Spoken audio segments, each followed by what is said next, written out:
Erzurum bir yüksek yerde, kudretten çekilmiş perde.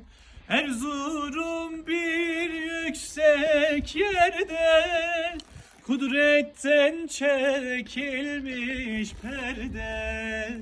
Her derde bulunmaz çare, eşin bulunmaz Erzurum.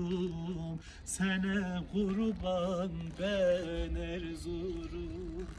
Her derde bulunmaz çare, eşin bulunmaz Erzurum.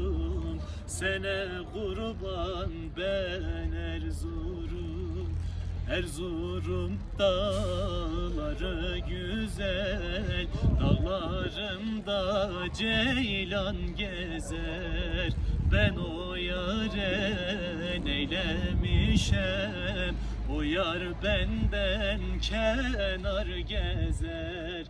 Kara kaşlarına, çifte bellerine, tatlı dillerine kurban.